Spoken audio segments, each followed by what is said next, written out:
अवैध धंदे मोडून काढण्यासाठी लवकरच विशेष हेल्पलाईन.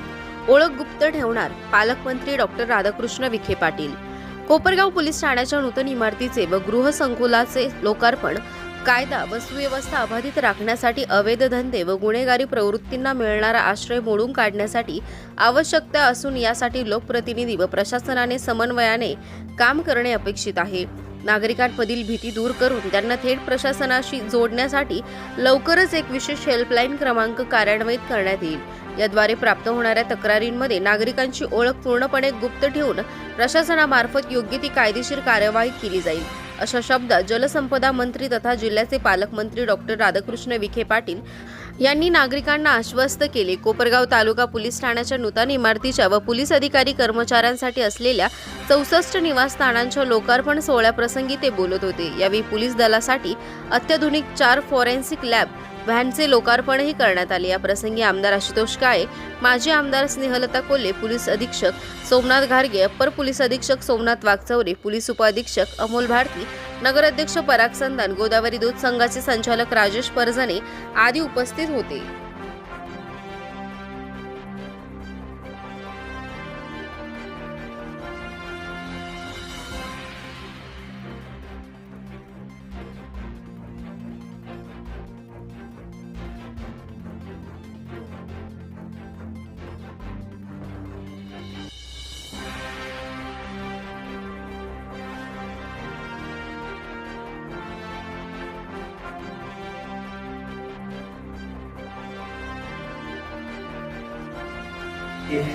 विशेष करून या ठिकाणी मी नमूद करेन, आजच्या आपण म्हणजे नामदार साहेबांच्या हस्ते आपण उद्घाटन करतो आहोत आणि त्यांच्या प्रयत्नातून म्हणजे हा जो प्रस्ताव आहे तो प्रस्ताव पाठवण्यात आला आणि त्या प्रस्तावाला मंजुरी असेल. आपल्याला कल्पना आहे की तिथं सुद्धा म्हणजे डीजी हाऊसिंगकडे सुद्धा शेकडो प्रस्ताव येतात आणि दरवर्षी काहीच प्रस्तावाला निधी मिळत असतो, परंतु नामदार साहेबांच्या प्रयत्नामुळं याला सुद्धा म्हणजे काय की प्रायोरिटी मिळाली, निधी मिळाला आणि वेळेमध्ये आपलं हे काम हे पूर्ण झालं. खरं तर एकदम जिल्ह्याच्या अगदी टोकाला असणार हे पोलीस ठाणे, इथून पुढे नाशिक जिल्हा आणि संभाजीनगर जिल्हा सुरू होतो. या ठिकाणचे जे पोलीस ठाणे आणि पोलीस क्वार्टर्स आहेत हे महत्वाचे आहेत. मी नामदार साहेबांचे या म्हणजे पोलीस विभागाच्या वतीनं सर आपल्याला मी मनपूर्वक धन्यवाद देतो, आपण ज्या पद्धतीनं पाठपुरावा केला. दुसरं मी या ठिकाणी नमूद करेन की महाराष्ट्रामध्ये कुठं नाही इतकी पोलीस हाऊसिंगची कामं नगर जिल्ह्यामध्ये चालू आहेत. राहुरी पोलीस ठाण्याचं काम आता म्हणजे एक स्लॅब पडून अर्ध्यावरती आलेलं आहे. राहता पोलीस स्टेशनचं काम अर्ध्यावरती आलेलं आहे. नेवासा पोलीस स्टेशनचं काम अर्ध्यावरती आलेलं आहे. पाथर्डी पोलीस ठाणे तयार होऊन आता याच्यासाठी उद्घाटनासाठी तयार आहे. शिर्डी पोलीस स्टेशन यापूर्वीच तयार झालेलं आहे. आता जस्ट लेटेस्ट मागच्या 15 दिवसापूर्वी नामदार साहेबांच्या प्रयत्नामुळं संगमनेर शहर पोलीस ठाणे आणि त्या ठिकाणी 80 पोलीस क्वार्टर्सला सुद्धा मंजुरी मिळालेली आहे. तर मला असं वाटतं की नगर जिल्ह्यामध्ये जेवढी पण कामं ह्या मोठ्या प्रमाणावरती सुरू आहेत, तर मला वाटतं की सर आपल्या प्रयत्नामुळं हे सुरू आहे आणि निश्चितच म्हणजे या ठिकाणी जिल्ह्यामध्ये क्राईम जास्त आहे, लोकांना ताण जास्त आहे, लोकांना अशा या संबंधामध्ये लोकांना जर राहण्याची सोय जर चांगली झाली तर मला असं वाटतं की निश्चित लोकांना जी सेवा आम्ही देऊ तर त्यामध्ये निश्चित फरक पडणार आहे. या ठिकाणचे आमचे जे लोकप्रतिनिधी आहेत, आमदार आशुतोष काळे साहेब आहेत, आमच्या स्नेहलता कोल्हेताई आहेत, या दोघांच्याही म्हणजे काय की प्रयत्नातून या सगळ्या या ठिकाणी गोष्टी घडत आहेत. दोघांनाही खूप खूप धन्यवाद या ठिकाणी देतो आणि या ठिकाणी मी माझं प्रास्ताविक थांबवतो. धन्यवाद. कर्मचारी वसाहत इमारतीचा लोकार्पण सोहळा यांच्या शुभ हस्ते पार पडतोय असे आपल्या जिल्ह्याचे पालकमंत्री आणि जलसंपदा मंत्री नामदार विखे साहेब या कार्यक्रमाच्या निमित्ताने उपस्थित असलेल्या माजी आमदार कोल्हेताई, राजेश आबा, राजेंद्र बापू जाधव, नितीनरावजी अवताडे, नगराध्यक्ष परागजी संधान, काकाजी कोयटे, आपल्या जिल्ह्याचे पोलीस अधीक्षक घारगे साहेब, अपर पोलीस अधीक्षक वागचौरे साहेब, उपविभागीय अधिकारी भारती साहेब, प्रांत अधिकारी आयर साहेब, दोन्ही कारखान्याचे चेअरमन, गौतम साखरी बँकेचे चेअरमन संभाजीनगर काळे, विश्वासरावजी महाले, अरुणरावजी येवले, उपस्थित सर्वच मान्यवर, सर्व अधिकारी, उपस्थित सर्व पत्रकार, कार्यकर्ते, सर्व नागरिक, सर्व कर्मचारी, आज अतिशय आनंदाचा आणि अभिमानाचा दिवस आहे का आपल्या कोपरगाव शहराच्या वैभवामध्ये भर घालणारी आणि आपल्या पोलीस बांधवांसाठी सुसज्ज आणि सुरक्षित निवासाची व्यवस्था सोय उपलब्ध करून देणारी ही इमारत वसाहतीची आणि पोलीस स्टेशनची या ठिकाणी उभारली गेली आणि त्याचं लोकार्पण आज होत आहे. आणि या लोकार्पणाच्या निमित्ताने आपल्या राज्याचे उपमुख्यमंत्री स्वर्गीय अजितदादा यांची आठवण आल्याशिवाय राहत नाही. कारण या दोन्ही इमारतीचं जे काही निधीचं उपलब्धता करण्याची काम किंवा घोषणा होती अजितदादांनी त्या काळामध्ये केलेली होती. कोपरगावमध्ये पूर्वी आपल्याकडे एकच पोलीस स्टेशन होतं. 2013 साली या एका पोलीस स्टेशनवर भार जास्त होता आणि म्हणून त्यावेळेचे आमदार माजी आमदार अशोकरावजी काळे साहेब यांनी 2013 साली कोपरगाव शहर आणि कोपरगाव तालुका अशी वेगळ्या 2 पोलीस स्टेशनची निर्मिती करून आणली आणि त्या तालुका पोलीस स्टेशनची एक इमारत असावी आणि कोपरगाव शहराची इमारत असावी, आपल्या वसाहती नवीन झाल्या पाहिजे या भूमिकेमधून तो कार्यक्रम त्या काळात होऊ शकला नाही. आणि ते भाग्य 2014 नंतर आमच्या काकी आणि त्या काळातले गृहराज्यमंत्री आणि आजच्या कार्यक्रमाचे अध्यक्ष राम शिंदे सरांना त्या काळामध्ये मिळालं. काही कारणास्तव ते या ठिकाणी येऊ शकले नाही. 2013 साली 29 ऑक्टोबर या तारखेची त्या आपल्या कोपरगाव तालुका पोलीस स्टेशनची मंजुरी आहे. म्हणून ते पोलीस स्टेशन मंजूर झाल्यानंतर आपल्या काही गावं, शहर, काही तालुका पोलीस स्टेशन मध्ये त्या ठिकाणी आहे. फार मोठा हातभार या निर्मितीमुळे झालेला आहे. जी भूमिका माझी आमदार अशोकरावजी काळे साहेबांची होती का नवीन काम होऊन आपल्या पोलीस बांधवांना त्या ठिकाणी राहता आलं पाहिजे, ऑफिस मिळालं पाहिजे. आपल्या सर्वांच्या आशीर्वादामुळे 2019 साली जी काही संधी आपण मला दिली या सर्व गोष्टींचा पाठपुरावा त्या ठिकाणी करून योग्य जे काही करणं गरजेचं होतं समस्या सोडवण्यासाठी अनेक बैठका घेऊन या सगळ्या गोष्टी केल्या आणि म्हणून या सर्व गोष्टीचं काम आज आपल्याला त्या ठिकाणी उभं दिसतंय. याचं उद्घाटन करण्यासाठी खरं म्हणजे मी अजितदादांना विनंती केली होती ऑक्टोबरमध्ये, परंतु नगरपालिकेची निवडणूक, जिल्हा परिषद, पंचायत समितीची निवडणूक संपल्यानंतर तुला वेळ देतो आणि दुर्दैवाने आपल्या सर्वांना कल्पना आहे की जी घटना घडली. मी साहेबांना विनंती केली का दादांची तारीख जिल्हा परिषद निवडणूक झाल्याशिवाय मिळणार नाही. पोलीस बाहेर राहत आहे, कुठे दुसरीकडे राहत आहे आणि म्हणून त्यांना क्वार्टर मिळाले पाहिजे. आपण लवकरात लवकर तारीख द्यावी. दुर्दैव आपलं असं का साहेबांनी 2 तारीख दिली आणि 28 तारखेला ती घटना घडली आणि म्हणून 2 फेब्रुवारीचा कार्यक्रम त्या ठिकाणी होऊ शकला नाही. म्हणून आज हा कार्यक्रम होतोय. त्यावेळेसचे गृहमंत्री दिलीपरावजी वळसे पाटील साहेब आणि पालकमंत्री मुश्रीफ साहेब यांच्या साक्षीने दादांनी आपल्याला शब्द दिला आणि 25 कोटी मंजूर करून ही इमारत आज आपल्याला वापरायला पोलिसांना मिळणार आहे. निश्चितपणाने या सर्व गोष्टीमुळे पोलिसांवरचा जो काही ताण आहे तो कमी होणार आहे आणि त्यांच्या कामामध्ये अजून सुधारणा होणार आहे. तसं पाहिलं तर मी वारंवार बैठका घेऊन सूचना करून पोलिसांच्या कारवाईमध्ये शेवटी पोलिसांचं पाठबळ इतर सगळं डिपार्टमेंटला असलं तर निश्चितपणाने त्यांना एक आशा मिळते किंवा सुरक्षित वाटतं पोलीस आपल्या बरोबर आहे. आपण कारवाई त्या ठिकाणी कुठल्याही अवैध गोष्टी चालू असल्या त्याच्यामध्ये त्या ठिकाणी पोलिसांचं पाठबळ मिळतंय.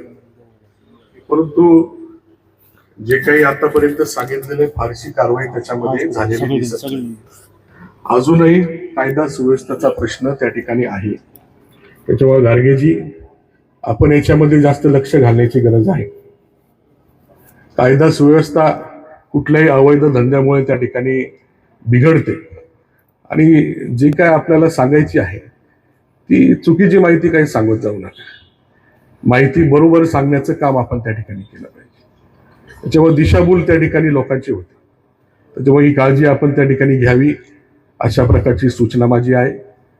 आपण ही जी काही इमारत आता लोकांना दिलेली आहे याचा वापर निश्चितपणाने सर्वजण योग्य करतील. त्याची स्वच्छता असेल ते सगळं ठेवतील आणि अशा अनेक गोष्टी आहेत ज्या माजी आमदार अशोकरावजी काळेसाहेब यांच्या काळामध्ये आणि मला सुद्धा त्या ठिकाणी आपले शासकीय इमारती करता आल्या.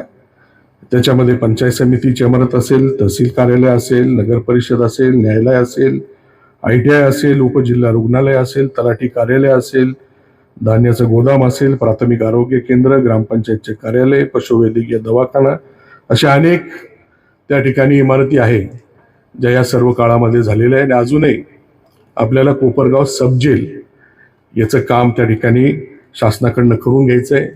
शासकीय विश्रामगृह PWDचं त्या ठिकाणी आपल्याला करून घ्यायचं आहे, त्याला निधी उपलब्ध करायचा आहे. आणि आताच माझी साहेबांबरोबर चर्चा झाली, जी काही इरिगेशन खात्याची जमीन आपली येवल्या नाक्यावर आहे त्या ठिकाणी BOT तत्वावर ते पूर्ण परिसर त्या ठिकाणी डेव्हलप करून इरिगेशनचं एक चांगलं गेस्ट हाऊस साहेब त्या ठिकाणी आपल्याला देणार आहे. आणि म्हणून साहेबांचं मी मनापासून अभिनंदन करतो. त्याचबरोबर आपल्या राज्याचे मुख्यमंत्री फडणवीस साहेब असतील, उपमुख्यमंत्री एकनाथजी शिंदे साहेब असतील आणि आताच्या नवीन उपमुख्यमंत्री सुनेत्रा वहिनी असतील, कायम आपल्या कोपरगाव मतदारसंघामध्ये आपल्या जिल्ह्यासाठी चांगल्या पद्धतीने कामं कशी होतील यासाठी निधी उपलब्ध करून देतील, कामं त्या ठिकाणी मंजूर करतील याची खात्री मला आहे. त्यांचं मार्गदर्शन सहकार्य निश्चितपणे कायम मला लाभत राहील अशी अपेक्षा आहे. मी आपण सर्वजण या ठिकाणी या इमारतीच्या उद्घाटन प्रसंगी उपस्थित आहात त्याबद्दल आपल्या सर्वांचे मी आभार व्यक्त करतो. शेवटी एवढंच म्हणेन ही इमारत केवळ विटा आणि सिमेंटची रचना नाही, तर ती आपल्या सुरक्षतेची हमी आहे, नागरिकांचा विश्वास आहे, पोलीस दलाच्या कार्यक्षमतेचा नवा अध्याय आहे. आणि आपण सर्वांनी मिळून कोपरगावची कायदा सुव्यवस्था अधिक बळकट करण्याचा प्रयत्न करूया. आपल्या सर्वांचे पुन्हा एकदा आभार व्यक्त करतो. जय हिंद, जय महाराष्ट्र. धन्यवाद. धन्यवाद. यानंतर आणि उपस्थित सर्व बांधव भगिनी आणि मित्रांनो, आज आपल्या कोपरगाव पोलीस स्टेशनच्या नवीन इमारतीचं तसंच अधिकाऱ्यांच्या निवासस्थानाच्या लोकार्पण सोहळा संपन्न होतोय. मला खरं प्रथमतः आपल्या राज्याचे लोकप्रिय मुख्यमंत्री माननीय देवेंद्रजी फडणवीस साहेबांचं खरं मनापासून अभिनंदन करायचं आहे. कारण जर तुम्ही पाहिलं असेल तर राज्यभरामध्ये पोलिसांच्या निवासस्थानाची खरी गरज ओळखून मोठ्या प्रमाणात पहिल्यांदा एक राज्यामध्ये मोठा कार्यक्रम सुरू आहे. मी आत्ताच आपल्या जिल्ह्याची माहिती घेत होतो. आपल्या जिल्ह्यामध्ये पोलीस मुख्यालयामध्ये 322 घरांची कामं सुरू आहेत. श्रीगोंद्यामध्ये 48, नेवासेमध्ये 42, कोपरगावची आता 64 घरं पूर्ण झालीत, पाथर्डीचे 54 पूर्ण झालीत. त्याचे उद्घाटन आपण सन्माननीय मुख्यमंत्री महोदयांच्या हस्ते ठेवलेलं आहे. शिर्डीचा तर आपण निवासस्थान तर आपण पाहिलं किती मोठं झालंय. त्या सन्माननीय मुख्यमंत्री गृहमंत्रीचा कार्यभार त्यांच्याकडे असल्यामुळे एकच त्यांनी ध्येय मनामध्ये ठेवलं आहे की आमच्या पोलीस अधिकारी असतील, शिपाई असेल, त्याला जर स्थैर्य देत असेल, त्याच्याकडून चांगल्या कामाची अपेक्षा जर आपल्याला असेल तर पहिल्यांदा त्यांच्या निवासस्थानाची सोय झाली पाहिजे. उत्तम प्रकारचं पोलीस स्टेशन झालं पाहिजे. आज सगळ्यात मोठी इमारत राहता पोलीस स्टेशनच्या पोलीस क्वार्टरची आहे. आपल्याला कल्पना नसेल, राहता पोलीस स्टेशनची इमारत 7 मजली आहे. मला वाटतं आपल्या जिल्ह्यामध्ये सगळ्यात मोठी इमारत आहे 7 मजली. आणि त्यामुळे स्वाभाविकपणे आज पोलिसांच्या कल्याणाच्या दृष्टीने आणि त्यांच्या कामामध्ये चांगल्या प्रकारची गती येण्याकरता हा जो उपक्रम माननीय मुख्यमंत्री देवेंद्रजी फडणवीस साहेबांनी घेतला, आपल्या सर्वांच्या दृष्टीने मला वाटतं ही अतिशय अभिमानाची गोष्ट आहे. आजही मुंबईच्या पोलीस हाऊसिंग त्यांनी घेतलेला पुढाकार, मग तुमच्या पोलीस हाऊसिंगच्या आपल्या ज्या प्रमुख DG आहेत मावतं त्यागी मॅडम, आणि आता नव्यानं पोलीस हाऊसिंग बोर्डाचे अध्यक्ष म्हणून चहल साहेबांची निवड झाली, जे आपल्या अपर मुख्य सचिव होते. यातूनच सरकारची बांधिलकी पोलीस विभागाच्या करता किती, पोलिसांच्या कल्याणासाठी किती सरकारची बांधिलकी आहे हे त्यातून स्पष्ट होतं. आज आपल्या पोलीस स्टेशनच्या इमारतीमध्ये याच्यासाठी तत्कालीन आमदार अशोकरावजी काळे यांनी घेतलेला पुढाकार, त्यावेळेचे आमदार स्नेहदत्ताई कोल यांनी घेतलेला पुढाकार, आणि विशेष करून आशुतोष काळे यांचं मी अभिनंदन करील की आपले स्वर्गीय उपमुख्यमंत्री अजितदादा पवार यांच्याकडून त्यांनी जो मोठ्या प्रमाणात निधी आणला, पण त्याचा परिणाम आपल्याला हे पोलीस स्टेशन आपल्याला ठिकाणी इमारती पूर्ण करता आल्या. आणि म्हणून आज या संकुलामध्ये येत असताना मला विशेष आनंद होतोय आणि अपेक्षा आहे मला की या संपूर्ण इमारतीच्या कामाला गती देताना आणि इमारत पूर्णतेला जाताना त्यातून त्याच पद्धतीने न्यायदानाची अपेक्षा जनतेच्या मनामध्ये राहील. आणि अशा अपेक्षा, जनतेच्या अपेक्षा निश्चितपणे आमचा पोलीस विभागातला कर्मचारी असेल, अधिकारी असेल, तो पूर्ण करील, याच्याबद्दल माझ्या मनात काही संदेह नाही आहे. आज आपल्या जिल्ह्यामध्ये मोठ्या प्रमाणामध्ये अंमली पदार्थाची तस्करी होताना दिसते. कारण हा जो आपला नॅशनल हायवे आहे, वाटतं दिल्ली बँगलोर, तो आपल्या जिल्ह्यातून जातो. 2-3 नॅशनल हायवे आता जिल्ह्यातून जोडले जात आहेत. समृद्धी आपल्या जिल्ह्यातून जातोय. अनेक मार्गानं ह्या तस्करांनाही आता जिल्ह्यामध्ये शिरपा करण्याची संधी मिळते. आपल्याकडे असणारं पोलीस दलाचं जे मनुष्यबळ आहे त्याची संख्या कमी आहे. अधिक 500 आपल्याला कर्मचारी द्यावेत अशा प्रकारची विनंती आपण माननीय मुख्यमंत्री महोदयांना केलेली आहे, की ज्यामुळे ह्या सगळ्या ज्या तस्करी वाढत चाललेली किंवा गुन्हेगारांना त्या ठिकाणी मग आपल्याला अटकाव करण्यामध्ये मदत होईल. कारण कमी पोलीस संख्येवर मला वाटतं हे काम करणं इतकं अवघड आहे.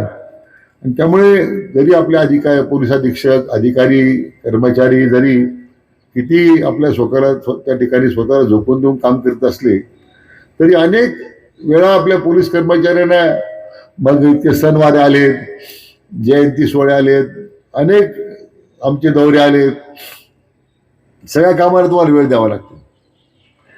त्यामुळं कर्मचाऱ्यांना त्यातून मग जी काही वेळ मिळेल त्यातून आपल्याला त्या ठिकाणी त्या कामामध्ये वेळ त्या ठिकाणी आपल्याला आपण देतो. खरं म्हणजे मी घारगे साहेबांना विनंती करणार आहे की जिल्हा अंमली पदार्थ मुक्त करण्याचा आपण एकदा एक मोठं धाडस करा. आजची पिढी त्यामुळे अतिशय बरोबर होत चाललेली आहे. महाविद्यालयाच्या बाहेर सर्वेक्षण, तुम्ही CCTV बसवा, आम्हाला पैसे मागा, मी सगळ्या महाविद्यालयाच्या बाहेर CCTV देण्याचं काम जिल्हा नियोजन मंडळातून करण्याची माझी तयारी आहे. सगळ्या महाविद्यालयाच्या बाहेर, ज्यामुळे त्या ठिकाणी कोड येतं आणि त्याचे सगळे फीड जो आहे तुमच्या तालुक्यात लोकल पोलीस स्टेशनला जोडून घ्या. आता तुमचं कमांड सेंटर आपण तयार केलेलं आहे, आपण त्या कमांड सेंटरला आपण जोडून घ्या. 24/7 तुम्ही जर सर्व्हेलन्स वाढवला, ही जी काय धुमाकूळ घातलेल्या लोकांनी अंमली पदार्थ नावाखाली आपल्या जिल्ह्यात नाही सगळीकडेच आहे. MD ड्रग आहेत, गुटखे आहेत, गुटखर बंदी असताना समोरच पान टाकून त्या भले मोठे त्या ते गुटख्याच्या पट्ट्या लावलेल्या आहेत. हे सगळं मला वाटतं एक धाडस करून आपल्या जिल्ह्याचं एक वेगळं वैशिष्ट्य आहे. ह्या जिल्ह्यामध्ये जे काय आपण निर्णय करू, जे काय आपण पाऊल उचलू, मी आपल्या सर्वांच्या जनतेच्या वतीने मी पोलीस अधीक्षकाला खात्री देतो, तुमच्या प्रत्येक कारवाईला आम्ही खंबीरपणे तुमच्या पाठीमागे आहोत, ही तुम्हाला या निमित्ताने मी खात्री देतो. हे धाडस करावंच लागेल तुम्हाला. आणि त्यामुळे आज अनेक गावांमध्ये, शहरांमध्ये, लोकांच्या कुटुंबामध्ये अंमली तस्करीचा होणारा जो प्रयत्न त्या ठिकाणी आता मला सांगायला आनंद होतो की आपल्या देशाचे गृहमंत्री आदरणीय अमित भाई शाह यांनी आता तर अंमली पदार्थ विरोधात विशेष मोहीमच उघडलेली आहे. म्हणतो राज्याला तर सूचना गेल्या असं माझं मत आहे. म्हणून आता केंद्रीय नेतृत्वानं त्याची दखल घेतलेली आहे. याचा हेतून विचार करा की या अंमली पदार्थाचं जे काही गुन्हेगारी आहे त्याच्या संदर्भातले जे गुन्हेगार आहेत ते त्याचे किती मोठ्या प्रमाणात ते वाढत चाललेले आहे. मी आपल्या जिल्ह्यापुरतं बोलत नाही. ज्या ती केंद्रीय गृहमंत्री स्वतः लक्ष घालतायत, देशाला लागलेली कीड आहे आणि आपल्या राज्याला लागलेली कीड आहे. स्वतः माननीय गृहमंत्री देवेंद्रजी फडणवीस साहेब यासाठी विशेष पुढाकार त्यांनी घेतलेला आहे. गुन्हेगारी रोखणं हा एक भाग झालाच आहे. जी काय रोजच्या जीवनामध्ये येणारी गुन्हेगारी तर तिथं आहेच आहे, परंतु अंमली पदार्थासारखी गुन्हेगारी रोखणं हे सगळ्यात मोठं आव्हान आपल्या सगळ्या समोर आहे. आणि माझी अपेक्षा आहे की हे फक्त पोलीस खात्याचंच काम नाही आहे. आपण सगळे राज्यकर्ते जे काम करतोय, जे गावातले सरपंच आहेत, नगराध्यक्ष आहेत, गावातले सगळे कारभारी लोक आहेत, समाजातले वेगवेगळे जे काही समाजसेवक आहेत, आपलं सर्वांचा नैतिक जबाबदारीच आहे की ह्या सगळ्या तस्करीला आळा घालण्यासाठी पोलीस दलाच्या बरोबर आपण त्याच ताकदीने खांद्याला खांदा देऊन आपण त्यांना मदत करण्याची गरज आहे, असं माझी आपल्या सगळ्यांनी विनंती आहे. पोलीस म्हणजे काही त्याच्याकडे जादूची कांडी नाही आहे की तरी उद्या ठरवलं काही करता येईल. शेवटी आपण सामाजिक समाज म्हणून सुद्धा त्यांच्या बरोबर जर राहिलो आपण तरच आपल्याला हा सगळा बदल घडून आणता येईल. माझी अपेक्षा आहे की या पोलीस स्टेशनच्या निमित्तानं, उद्घाटनाच्या निमित्तानं एक सामाजिक बांधिलकीची जबाबदारी ही आपण त्या ठिकाणी समोर ठेवून पोलीस दलाला सुद्धा आपल्या जनतेनं तेवढंच बोलत सहकार्य जर केलं तर मला वाटतं या गुन्हेगारीला अटकाव आणता येईल. ही चिंतेची बाब आहे. मी खरं रोज त्या विषया संदर्भात मी बोलतोय. वेगवेगळ्या स्तरावर त्याच्यावर कारवाई करण्याच्या संदर्भात पोलिसांची कारवाई सुरू आहे, परंतु हे थांबलं पाहिजे. एक आर्थिक गुन्हेगारी वाढत मधल्या काळामध्ये सिस्पे, नंतर ग्रोमोर, आपलं शिर्डीचं ग्रोमोर, शेवगावचं कोणतं होतं, शेवगावचं एक होतं, श्रीगोंद्याचं एक मला वाटतं प्रकरण घडलंय. सामान्य लोकांची आर्थिक फसवणूक होते. आणि पोलीस दलाच्या मला अधिकाऱ्यांना, कर्मचाऱ्यांना विनंती करायची की आपल्या डोळ्यासमोर चाललं नाही. ही जी गुन्हेगारी वाढते ही आपल्या डोळ्यासमोर वाढते. त्यामुळे त्यांना आपण पाठीशी घालण्याचं काम करू नका. आज लोकांच्या मध्ये भीती आहे की आम्ही जर काही तक्रार करायला गेलो कोणाविरुद्ध तर पोलीस त्या गुंडांना फोन करतात की तू तक्रार करायला हा माणूस आलेला आहे. अशी वस्तुस्थिती आहे. लोकांमध्ये भीती आहे की आमचं नाव गोपनीय राहील का नाही.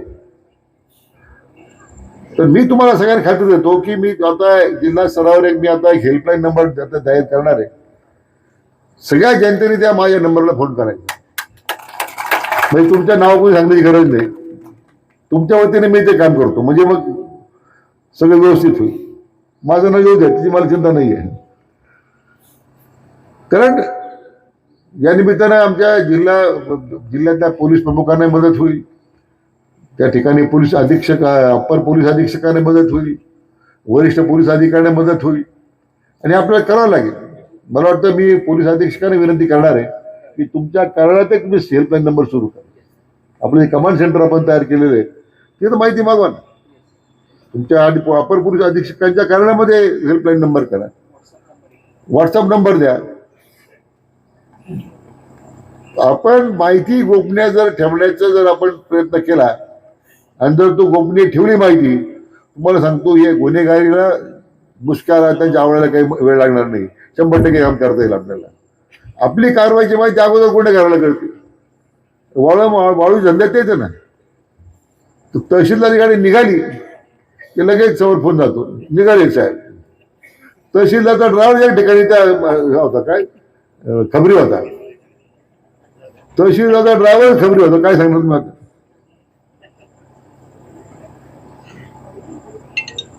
आणि मग हे लोक कळवतात तहसीलदार निघाले. गुन्हेगारीची ताकद या आर्थिक ह्या मिळणाऱ्या वाम मार्गाने पैशाच्यामुळं त्याची ताकद एवढी वाढत चाललेली आहे, त्या समाजातल्या सामान्य लोकांना मोजायला तयार नाही. ग्रामपंचायतले भांडणं कशामुळे वाढले? हा जो हरामाचा पैसा येतोय गुन्हेगारीमध्ये, त्याच्यामुळे गुन्हेगारीचं बळ वाढत चाललं आणि त्यातून मग त्यांना राज्याश्रय मिळतो आमच्यासारख्या लोकांकडून, त्यामुळे ते फोपत चाललं. त्याला पोलीस दलाच मी दोष देत नाही. आम्हीच राज्यकर्ते अशा अवैध धंद्याला ज्यावेळी आम्ही आश्रय देतो, त्यांना पाठबळ देतो, पोलीस तरी काय करतील? आम्ही जरा फोन करतो, साहेब काळजी, आपला माणूस आहे, पाहून घ्या जरा. आता गुन्हेगार आपला माणूस कधी पण झालाय मला समजायला तयार नाही. म्हणजे पोलीस काय करतील? त्यामुळे आपण जसे पोलीस कर्मचारी काही प्रमाणात दोषी असतील, आपणही दोषी आहोतच ना. आपणही अंतर्मुख होणार, आपण स्वतःहून विचार केला पाहिजे की आपलं काय चुकतंय. सामाजिक व्यवस्था जी आपण निर्माण केलेली आहे, त्या सामाजिक व्यवस्थेमध्ये कुठं चूक होते, याचा सगळ्यांना आपण सगळ्यांनी विचार केला पाहिजे, अशी माझी सगळ्यांनी विनंती आहे. एक चांगला कार्यक्रम या ठिकाणी आपण घडून आणला. खरं मी सुरुवातीला म्हटल्याप्रमाणे माननीय देवेंद्रजी फडणवीस साहेब मुख्यमंत्री झाल्याच्या नंतर 14 ते 19 मध्ये सुद्धा आणि आताही केवळ आणि केवळ त्यांच्या दूरदृष्टीमुळे आज ह्या संपूर्ण महाराष्ट्राच्या पोलिसांची निवासस्थानं असतील, पोलीस स्टेशन असतील, त्याच्यामध्ये पूर्ण आता कायकल्प होतं. आज फोरेन्सिकच्या व्हॅन्स आपण देणार आहोत. आता प्रत्येक पोलीस मला वाटतं DYSPच्याकडे एक फोरेन्सिक व्हॅन देणार आहोत आपण. एका वेळी त्याच्यामध्ये मला वाटतं 32 टेस्ट होणार त्यामध्ये एकाच वेळी. त्याच्यामध्ये स्टाफ दिलेला आहे, अत्याधुनिक प्रकारची यंत्रणा आहे. म्हणजे अशा ज्या घटना घडतात मग ते सॅम्पल पाठवा, ते 8-8 दिवस येत नाहीत. मग गुन्हेगारीच्या बाबतीमध्ये गुन्हे दाखल करण्यामध्ये विलंब होतो. विलंब झाला म्हणजे लोकांचा गैरसमज होतो. पण या फोरेन्सिक व्हॅन दिल्यामुळे आता ताबडतोबीनं त्याच्यामध्ये 32 टेस्ट लगेच होतील आणि गुन्हे त्या ठिकाणी गुन्हे दाखल करण्यामध्ये मोठी मदत आमच्या पोलीस यंत्रणेला मिळणार आहे. ती सुद्धा एक मोठं पाऊल माननीय देवेंद्रजींनी त्यासाठी उचललेलं आहे. त्यामुळे तपासाला गती मिळेल आणि लोकांना अधिक प्रकारचा चांगल्या पद्धतीचा न्याय देता येईल, अशा प्रकारची या निमित्तानं अपेक्षा व्यक्त करतो. पुन्हा एकदा ठाकरे साहेब आपलं आणि आपल्या सगळ्या सहकाऱ्यांचं आणि आपल्या सर्वांचं मनापासून या निमित्तानं मी अभिनंदन करतो. आमदार आशुतोष काळे यांचा सुद्धा विशेष प्रयत्न या सगळ्या कामात राहिलेला आहे. त्याचबरोबर आमच्या माजी आमदार स्नेहलताई त्यांचं सुद्धा पुष्कळ या कामात त्यांचा आग्रह होता, धडपड होती, त्यांनी सुद्धा चांगले प्रयत्न केलेत. त्यांना सगळ्यांना आणि आपल्या सर्व कार्यकर्त्यांना मी मनापासून आपल्याला धन्यवाद देतो. काल होळी झाली, होळीच्या शुभेच्छा देऊन टाकतो. आणि त्यामध्ये पूर्वी फार जुनं गाणं होतं, पुराणा मानो, तसं आपल्याला कोपरगाव लावलं म्हणजे म्हणावं लागलं, मला ते म्हणणं गरजेचं आहे. बुराणा मानो.